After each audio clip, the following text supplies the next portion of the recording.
I'll never forget when I first got in this business, a tool that I was given was a fact finder questionnaire. And it outlined all of these questions that I was supposed to ask the clients and the prospects that we dealt with. The questions were the same for me as they were for any other practitioner that was in the business. But one of the things I noticed is that older practitioners, more successful practitioners, while they gathered that information that was on that fact finder questionnaire, they tended to do that in a much more elegant and much more comprehensive way. And I've learned through the years that it's not just the questions, but it's the skill with which we deliver those questions and elicit commentary and feedback from the client that really is as important, if not more important, than the question itself. Now, Linda, begin that conversation, if you would, around the different types of questions that we can utilize. I believe open-ended and closed-ended is where it all begins, right? It absolutely is. And think about this for a minute. You have a limited amount of time with your client, whether it's on the phone or face-to-face. So let's say that I have 60 minutes with the Smiths, and I have one of those fact finder questionnaires that has 120 things I'm supposed to learn about the Smiths. It is so easy, not effective, but easy, to just go right down the questionnaire. How long have you been married? How long have you been at your present job? What is your current salary? Do you own a home? Blah, blah, blah, blah, blah. And I have learned a bunch of facts. Now, think about the emotional impact of that. It is either neutral or slightly negative, I think. And what we really want to get at in a discovery interview is that client speaking to us about 80% of the time. About 80% of the time. Now, if I say to you, are you married? And you say yes, I've spoken 90% of the time, you've spoken 10% of the time. So how do we do this?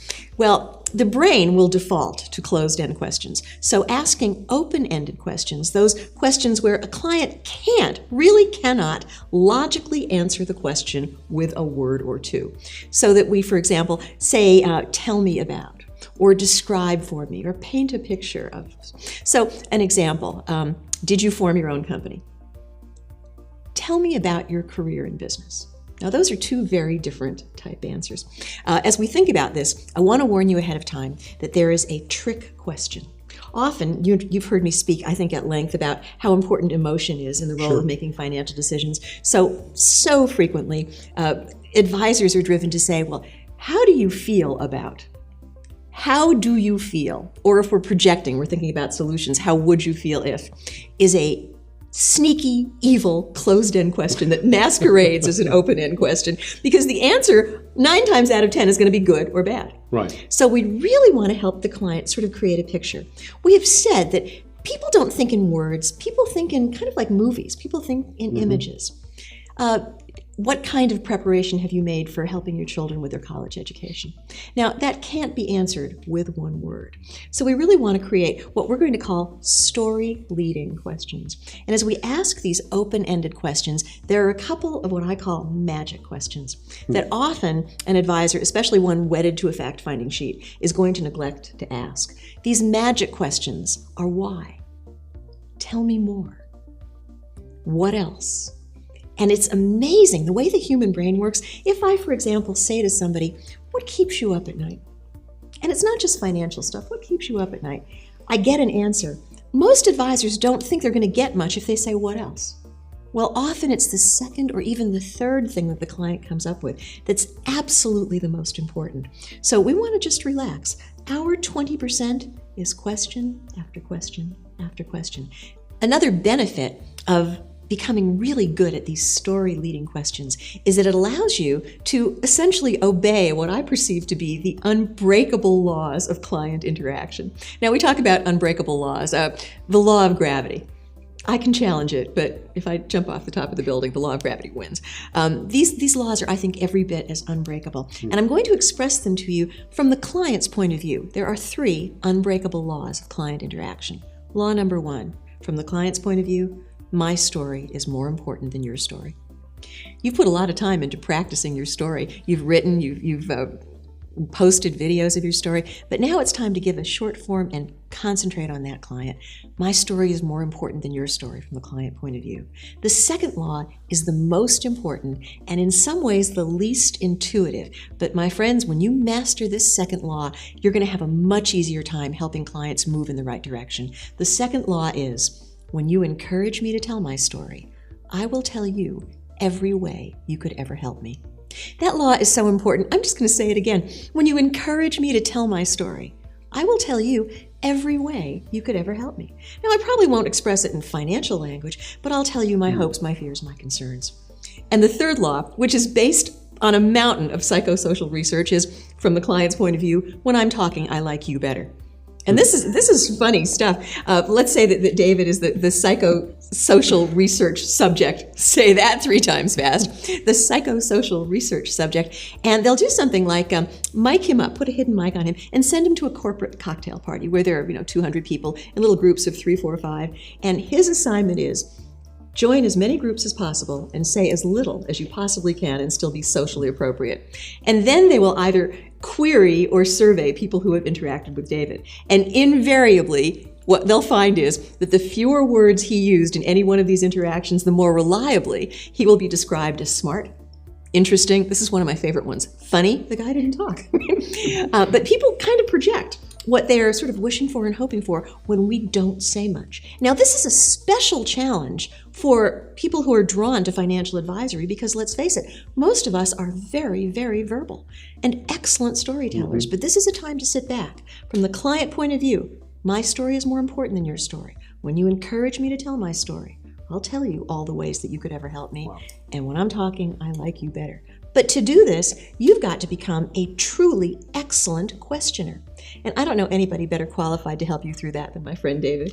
And Linda, as you say that, and I think advisors are really how to do that and how to, the open-ended, the closed-ended questions that Linda's talking about, really is formulated around 3 things that you want to put into your practice. And we say FCC.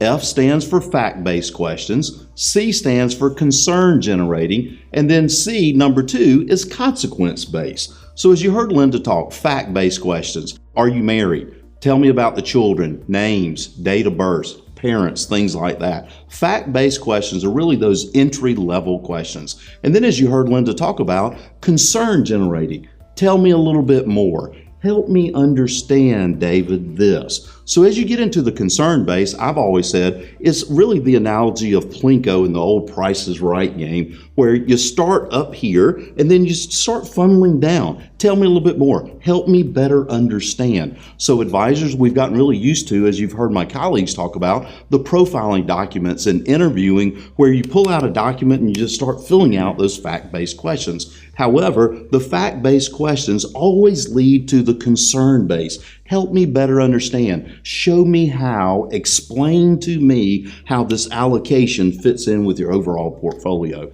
Last but not least, consequence-based, and really been able to demonstrate positive versus negative consequence-based questions. Positive consequence, Linda, do you see the benefit of this allocation versus what you were doing prior to? The positive consequence of the allocation that we've navigated with the client to meet their goals and objectives. Negative consequences on the backside, Linda, do you see the risk that we might be taking of XYZ if we present it to the client? I've always found in my experience working with positive consequence questions and the upside and the benefit of Linda taking action on what it is that we're presenting. So really, advisors, FCC, fact-based, concern, and then consequences, a formula to demonstrate to the client questioning. All right, that great commentary, great thoughts. Now, here's something that I witnessed, though, time and time again. I'll readily admit it was a flaw in my own skill set very early in my career, and I've seen this played out time and time again. As advisors, we want to be helpful. As advisors, when we see an opportunity, we tend to want to pinpoint that opportunity and show the client, hey, you've got an issue. So let's assume that I'm going through the discovery process. I'm interviewing Linda. She shares with me a fact, or we get into a concern or consequence discussion, and wow, there's an opportunity, and I want to solve the problem for you. I want to address that issue. What's the risk in doing that, and how do I mitigate that or control myself from the early presentation format? Do you remember that one of the things we've talked about is that clients have these inborn biases?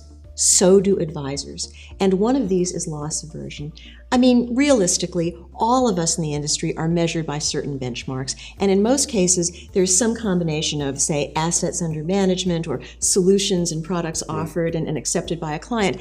And so it's never out of our minds. And we are, of course, human and prey to the biases, as we've said a moment ago. So if I'm speaking to David and I understand that he really wants to help educate his young children, for example, and doesn't have anything in place, it is so easy for me, it is so natural for me to jump, to pounce right to, well, there's something called a 529. And you not only save the money, but you get tax advantages.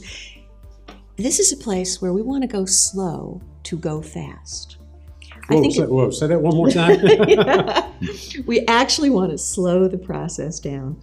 Because remember, if I am a wealth strategist, if I am engaging in comprehensive wealth management, everything over here touches something over here.